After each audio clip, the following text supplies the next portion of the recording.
Hello, you guys. I hope that your Monday has gotten off to a fantastic start as you near the end of your workday. This is my fourth take doing this video because I've had some issues with recording on my computer. So hopefully, fourth time's a charm. So we're gonna review the week. Just in a quick overview of what we're gonna talk about. As far as the U.S. economy is concerned, North Korea threatens the United States. We'll talk about signs of economic recovery. On the global landscape, we'll talk about peace agreements between Russia and the Ukraine.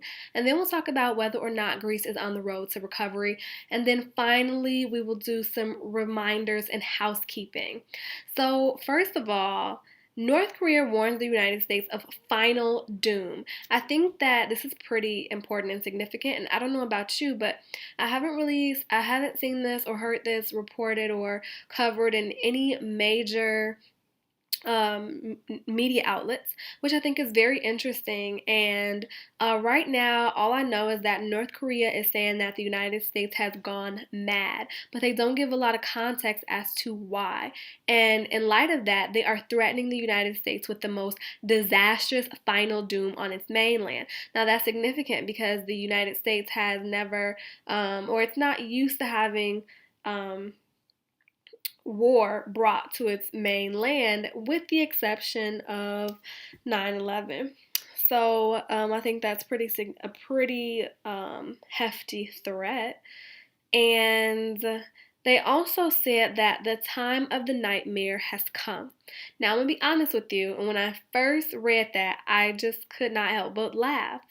But when you have a country that has access to nuclear weaponry, you can't just laugh away their threats. And so, like I said, I'm wondering what has prompted North Korea to have these strong feelings to the United States. And I'm wondering if it has anything to do with what happened a couple months ago when Sony released their movie, The Interview, in which North Korea's supreme leader, Kim Jong un, which I hope I'm saying his name correctly, was a character in the movie. And the purpose of the movie, or the purpose of the main character in the movie, was to assassinate him. Now, personally, I thought that was in very poor taste. However, President Obama went to the media really supporting Sony, saying that the United States stands for freedom of speech, which then prompted North Korea to allegedly engage in cyber warfare or hacking of Sony studios and releasing very sensitive material and information. So, and then that in turn prompted President Obama to levy restrictions and sanctions against North Korea. So I'm wondering if it has anything to do with that, and if so, I think it's very interesting how what happens in pop culture can also spill over into geopolitical events. So always be aware and thinking about how these things are interconnected. I want to leave you with this quote from North Korea. The United States had better know clearly that our means in ground, naval, underwater, air, and cyber warfare, including nuclear strike capability, are unprecedented in the human history of wars, which the gangster-like U.S. imperialists can never think of or imitate. Couple thoughts here. This is pretty strong language, and it just seems really inflammatory, and it seems like it's meant to intimidate. Um, and and there are a lot of other things that I'm wondering about. When did North Korea develop this unprecedented military presence in in human history? When did that happen? That's pretty scary. And then I'm also wondering, why are they calling the United States gangster-like imperialists? And I'm really wondering because that's a topic that comes up again as we continue. And so keep that in your mind because we're going to circle back to that. With the next issue of note in the U.S. economy are the signs of economic recovery that I want you to be aware of, and I want you to be able to identify whether or not you see them occurring in our own economy. So the number one sign of an economic recovery is employment rates. So when unemployment falls, that means that an economic recovery is potentially underway. Now, I think this is particularly interesting in light of how these numbers are calculated, and I want you to be aware of it as well. So, number one, keep in mind that if you have not looked for work within 4 weeks, you are not considered unemployed. Even if you have been looking for work for 7 months, haven't been able to find it, decided that you were going to take a break, a month-long break, now you are no longer considered unemployed. Number two, people who are dramatically underemployed are not considered unemployed. So, if you were an engineer, a doctor, a lawyer, or whatever, and you work for 1 hour every week and you get paid $20 a week, you are not considered unemployed. So I think it's important to note that while it's amazing that the unemployment rate is low, we want to take into account how these numbers are calculated. And I think it is worth paying attention to what the actual employment rate is. Because if the economy is going to recover, why don't we just look at the number of people who actually have jobs and are in a position to contribute to the economy? That seems like it makes sense to me. And with that being said, the other sign of the economic recovery is consumer spending. When people have jobs, they have more money, and when people have money, they're able to spend more. In this case, consumer spending has not increased, it has decreased. So I think that is really interesting. How those two things are running contrary to one another.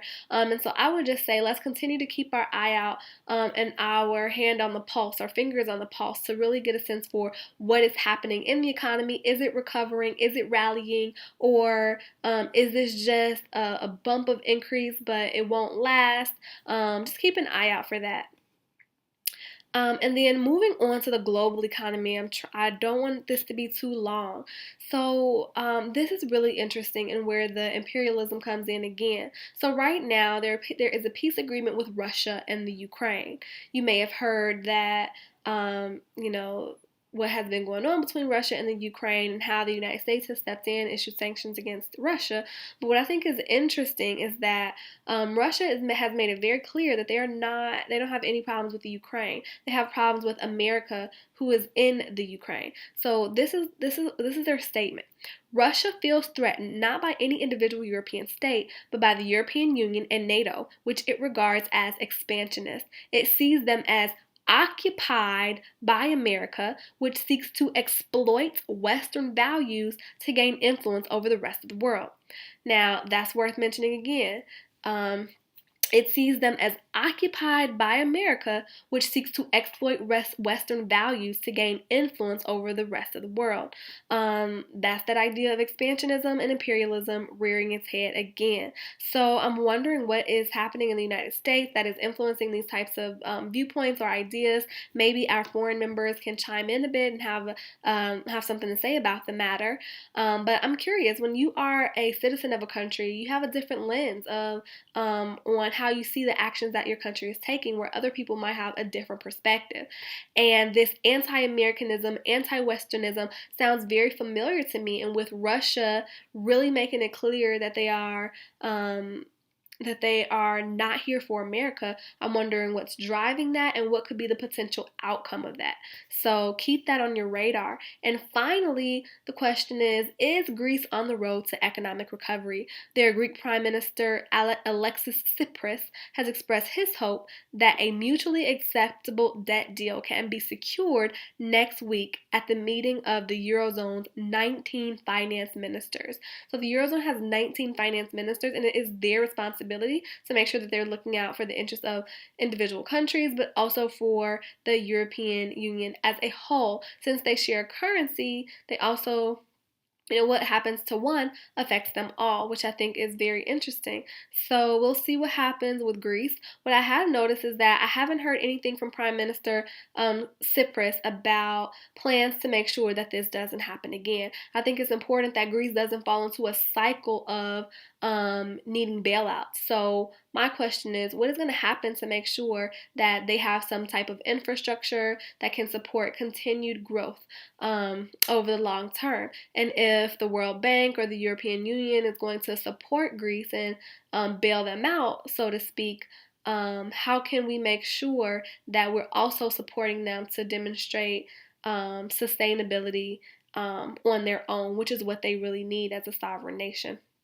So that's all I have for you guys. Make sure you read the whole email. We have a little fun fact about UFOs from former White House advisor John Podesta.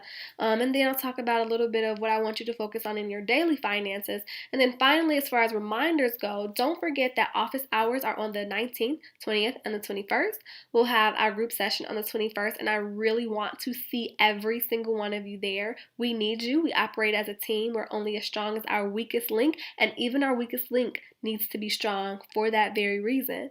And then finally, the weekly Rockstar Review will go out next week, and I want to be able to present it with full numbers the next Monday. So if you cannot find 10 minutes in your day to complete that Rockstar Review, then we have greater problems. Remember that we talk about the thing that you focus on, it will expand. If you focus on your income, if you focus on your savings, those things will begin to expand in your life. But if you don't give them any attention, they're going to shrink, shrivel up, and die. And that's not going to just impact you, but that impacts the entire group, the numbers that we're able to put up. So this is something that I'm going to track week to week, and hopefully I want to see continued growth. So this week, make sure you're paying attention. How much are you paying off your debt? How much are you saving? How much are you investing? And then if there's any questions you have, anything that you want me to bring before you, any topic that you want more education in, don't hesitate to let me know.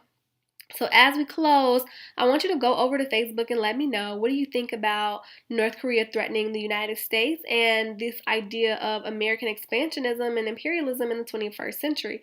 And then finally, today is Money Monday. So come and share about what you plan to do to have a successful money week. And that is all I have for you guys. Thank you so much for listening. And I hope that this recorded properly. Yes, it did. Have a wonderful rest of the week. And I will see all of you guys on Saturday. All right, bye.